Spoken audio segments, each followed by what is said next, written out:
Hello, welcome in or welcome back to my channel. My name is Deb from DG Reads, and it's a very unhinged 5:13 in the morning, and it's time to start reading.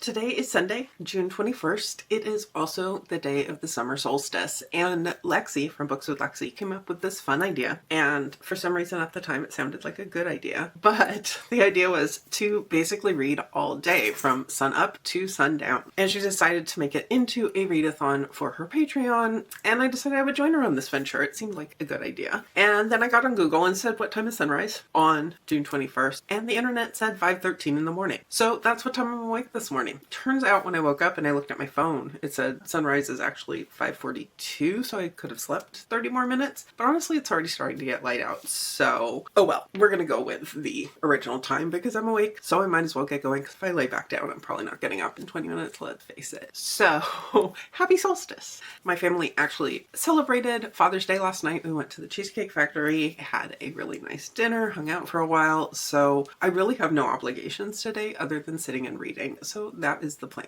I decided, since I did have at least one summer-related book on my TBR for the month of June that I haven't gotten to yet, that I'd go ahead and make that the theme. Since it is the summer solstice, it felt like a good theme to embrace. So, since it is early in the morning, I wanted to start with something that I don't think is going to take too much brain power. Honestly, I don't think any of the books I'm reading today are probably going to require too much brain power, and I have a lot more options than I can possibly get in before sunset, which is like around, I think, 8:30 p.m. Obviously, my Googling was wrong, so there's a good chance I have that off a little bit as well. But I decided I'm going to start with one that's an overdue read for me. Bad Summer People by Emma Rosenblum. This is a book that I was gifted from Macmillan Audio way back when it first came out, and I just never got to it. But now's the time. Now is the time to rectify that. Do I remember a whole lot about this book? No, I don't. I know we're following two women, primarily both married. They are the women who kind of run the world on Fire Island, or at least in their own eyes. They have a single friend who is trying to meet her perfect match and is willing to kind of do whatever to accomplish that. And then we have a body wash up on the beach. That's really what I know. I don't necessarily have the highest hopes for this one because the ratings I've seen have been very mixed, but it's one that I have on my phone. It's one that is sitting in my library, so I figure it's a good time to go ahead and break that out. So the number one objective right now is to get coffee. That is my number one priority in life, and I did get to bed at a reasonable hour last night, but didn't sleep the absolute best. But the birds are out. I can hear them already. Kylie is finally waking up and accepting the fact that we are not staying in bed, so it is time for coffee, maybe sitting on the patio enjoying the sunrise from what I can see of it from my house, and go from there.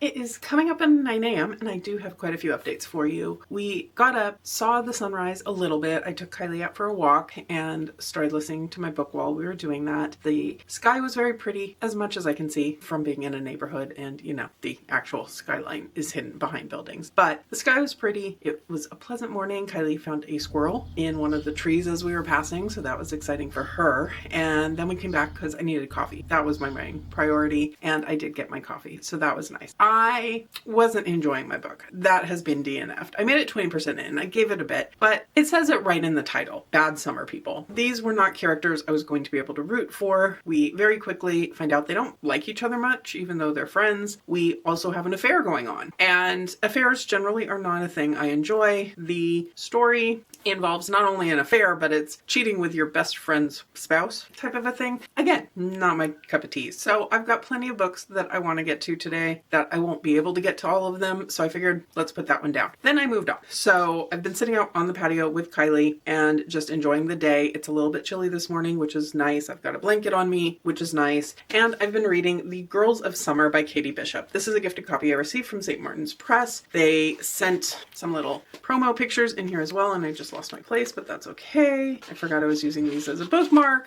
Clearly I need more caffeine, but I've been reading this physically some, and I've been been listening to the audiobook some and going back and forth a little bit, so I do have the audiobook currently where I'm at, so that's fine. This one, we are following two different timelines. There is the then timeline of the past. This is set on a Greek island. It is Rachel as a young woman. She's not yet 18. She's close to it. And she and her best friend go off traveling, take a summer to go travel before they go off to their next level of school. I'm not as familiar with the UK schooling system, but they're about to move on to the next thing, the next level of schooling. And they take the summer to go backpacking and boating around Greece. And they get to this place, they meet some local girls who are planning to stay there and work for a little while. They have found a bar that's always hiring. They go to work at this bar with these girls, and Rachel winds up deciding to stay because she meets Alistair. And Alistair is like 20 years older than her, but she is absolutely smitten. He likes her. They start a whole whirlwind affair, and she falls in love. And it's not destined to last. We know this from the very first chapter, is something shady has been going on, because the very first chapter is Alistair has basically disappeared into the night before they came for him, whatever that may be. Implications seem to be that the they coming for him were like some sort of authorities, and he fled the country, and she's heartbroken, and that's kind of the way the book opens. And then we're flashing back to when they meet, their relationship developing, and so forth. In the present day, we start with Rachel and her husband, and they are back on this island. She has over the years told stories about her time in Greece and left some key points out for her husband and for other people. And he is kind of surprising her with returning to some of her favorite spots, to the bar where she used to work, different things like that, because he doesn't really know exactly what went on back then, and also that she's still kind of a little bit in love with this man from way back when, even though she's now married to him. They are dealing with some fertility issues, which may or may not be issues. There's definitely a disconnect between the two of them. And this kind of feels like I'm on a trend of spouses not being with the right person or cheating with people and things like that. But I am enjoying this one quite a lot more. I'm liking the complicated emotions of it all, the then of her youth and the mistakes she maybe made then, and what's going on with her in the present day, and maybe some mistakes that are still happening in the present day. And I'm really liking the writing in here. I don't remember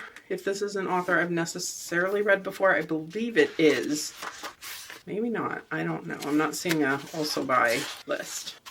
I don't know. In any case, I am having a good time with this one. It's been a nice cozy read. Like I said, I've been reading it somewhat with my eyes, somewhat just sitting with the audio, because we did wind up with another problem this morning, and that's that my footrest on the patio, which I use for comfort in my folding chair, completely has ripped and fallen apart. I can still kind of prop my legs up on it a little bit, but it's nearly about to completely go.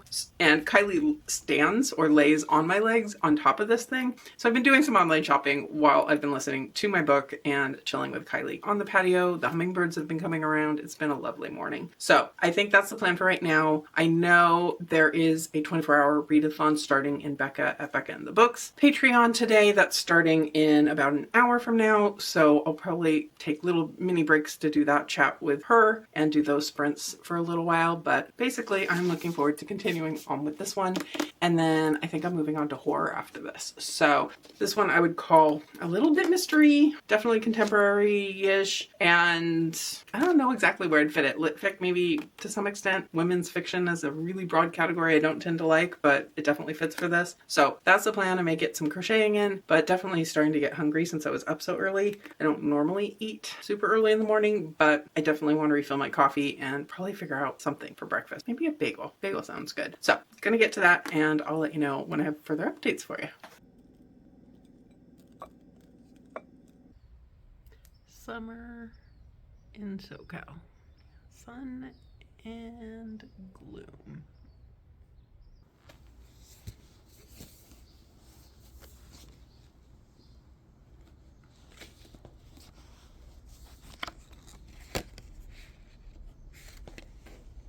It is now nearly 3 o'clock in the afternoon. I have admittedly been a bit distracted today, so I haven't been making as much progress as I would have liked. But I did finally, although I'm still wearing kind of a grayish color, I did finally put actual clothing on. So that felt like an accomplishment as opposed to the PJs I've been wearing all day up till this point. And I did finish my first book.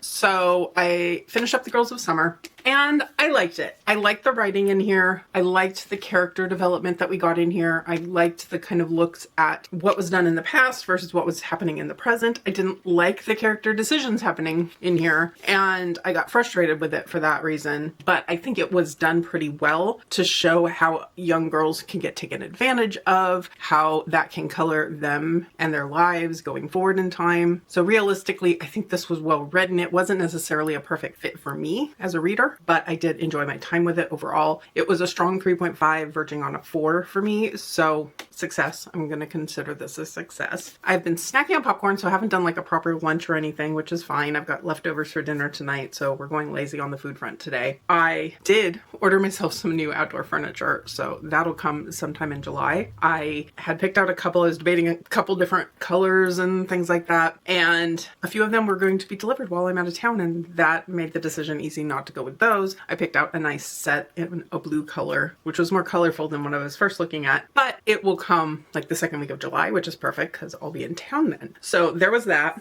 And then I did get going on my next book, and this is the one that honestly was my immediate want to read for this particular vlog, for this summer theme I have going on somewhat, and that is The Dead of Summer by Ryan LaSala. This is one that's a fairly recent release. I just finally picked up a copy of it on Pango because I didn't have it yet, and it is a YA horror. I've really enjoyed this author before. The Honeys in particular is the one I'm thinking of that I really enjoyed, and this one, synopsis wise, sounded really interesting to me. We are following Ollie, and he is a teenager. He and his mom are going back to their home on an isolated island, and he meets a young man on the ship or the ferry or whatever it may be, and he's flirting with him. His mom is quite flamboyant and excited about life. They have been on the mainland for like the last year because his mom was battling cancer, and he didn't think his mom was going to survive this, but she did, and now they're going back home. Things are a little bit messy at home because he abandoned his best friends basically. His mom didn't really want people knowing she was sick, and he didn't necessarily want to be telling people his mom was sick or dying or whatever he thought was going on. So his friends don't really understand why he left them. He kind of has some thoughts as they're taking this boat about the island and about blaming the island for his mother's illness. Maybe there's a high level of cancers or that type of thing happening on the island. We don't really know. But when they get back to land, the next day basically, I think it is, this big storm happens. And all of a sudden, people start falling ill with a very strange disease. And we are also in an advanced timeline a few weeks later, seeing him on a research vessel being kept in isolation quarantine and being questioned about what happened on the island. So we're getting bits and pieces of really what wound up happening with this disease, with this illness, with people acting oddly. We are getting bits and pieces of who may or may not have survived of the characters we've been meeting. And from the synopsis, we know that there's some suspicion that the people on the ship aren't necessarily there to save everyone. It says that there is a long sunken horror that has risen, and we're going back and forth between these different timelines. There's also mixed media going on in here. The future timeline, a lot of it is the researcher or the scientist or whatever she may be, her notes. We also have like journal entries and those types of things going on in here. And the audiobook is doing well at kind of playing up those differences, which I really appreciate, that it, is distinguishing when there's multiple people talking, when things are recorded interviews, and the sound quality changes a little bit for that.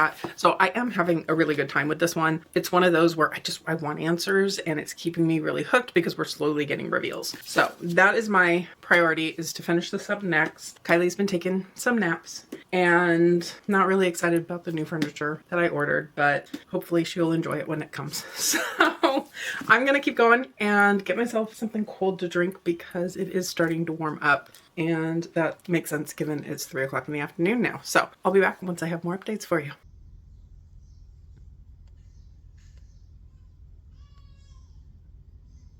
It is about 20 minutes till sunset, and I'm back with a final update for you because I have finished not one, but 2 books. So I was falling asleep. I was playing some stupid games on my phone to try to stay awake while I was reading my book. I was really enjoying my book, but I was getting very, very sleepy. Partially because I was out and about yesterday, combined with waking up at 5 a.m. this morning, didn't really work in my favor. So I decided to do a change of pace just a little bit, went and laid down for a little bit, and switched books because I was having so much fun with The Dead of Summer. I wanted to be awake and focusing better on it, so I decided I would pick up another book that I swear to you I own. I cannot find this book for the life of me. I'm sure it's staring me in the face from one of my shelves, but it's an itty bitty novella, and it's probably just squeezed between a few things, and I probably put more time into looking for this book than I did actually reading this book. So that is The Summer War by Naomi Novik. Like I said, it's a little novella. It is a fairy tale-like story that has some twists and turning different fairy tale tropes on their head type of a thing. This is a story following primarily Celia, but also her siblings. This is a world of magic, and Celia doesn't really know she has magic until she accidentally curses her brother to live a life without love. And she is determined to kind of rectify this situation. There's also politics happening between the kingdoms. There is a war being enacted just as a political maneuver to try to get some power. There's a lot of moving pieces in this, and honestly, I lost track here or there. Again, let's keep in mind I was sleepy, and I did at one point doze off, and I fully rewound that entire section and started over again and caught on much better when I kept my eyes somewhat open, so that helped. But there is definitely a lot of power plays going on in here, people using each other for different means, but it does also throw in those twists and turns to the typical fairy tale type of story and what romance means and what happily ever after means. I do think this is a story that could have been fleshed out more in a longer format. I think the author did pretty well with it for how short of a book it is. It's only like 144 pages according to Goodreads, again, because I don't know where my copy is, but I had fun with it. I liked the way that it used things and twist things and the relationships that develop and the distances that our main character wanted to go to help fix the mistake she had made, even though it wasn't something she had intentionally done. So in the end, this one was like a 3.5 to a 4 for me. I had a good time. Then I went back to my main book, the one I had the highest hopes for, and it was indeed my favorite read of the day. I think the setting in here was really well done. I think the coral, I mean, you can see from the cover, kind of gives some of the vibes of what may be going on in the story without getting into too much spoilery with it. I really liked how the mixed media was incorporated in here and the fact that the audiobook really did a good job of distinguishing what was what in here. I think had I been more awake, I might have enjoyed it even more than I did, but it was still a solid 4 to a 4.5 read for me. I like the characters in here. I like that there's some little romances happening, but really the bulk of this story is about friendship, about family, about fighting for your own people. And I really liked that it was set in a place that very much embraced diversity. The island itself is known as a haven for queer people. You have drag brunches and Airbnbs and whatever else is going on here. But I really liked the kind of fluidity to what is considered family, to what is considered, friends being your family. And I found a lot of that very relatable. I think the heartbreak that happens in here, there are definitely consequences. This is definitely not a story where everything is happily ever after necessarily at the end, but I liked what the author did with it, and this I would definitely recommend picking up. So overall, I would call this a success. I'm really glad Lexie came up with this idea of doing this readathon today for the summer solstice. I think it was a lot of fun to just read from sunup to nearly sundown. It is, I'm pretty sure, sundown in about 15 minutes now, and I will maybe take Kylie outside and we will sit and watch the sky a little bit and then get ourselves some dinner. So that is the plan for the rest of the evening for me. I am really looking forward to this summer. I'm kicking things off with a trip to Palm Springs, leaving in just a couple of days. I've got a lot of packing and preparing to do for that, but that's okay. I've got an exciting bunch of reading plans for the summer and really looking forward to seeing what summer will bring. Do I look forward to the heat? No. That I'm not as much looking forward to, but the rest of it, yes. So let me know in the comments below, do you have anything planned for summer? What is a summer read that you're looking forward to, or a summer activity that you're looking forward to? Let me know all the things. And if you made it this far and you don't have anything to comment but would like to let me know you are here, how about leaving me an emoji that makes you think of summer? If you could hit that like button below, I would surely appreciate it, and subscribe if you're interested in more of my reading challenges, more of my book reviews, and more of my bookish content in general. But for now, I'll leave you here and see you real soon in a new video.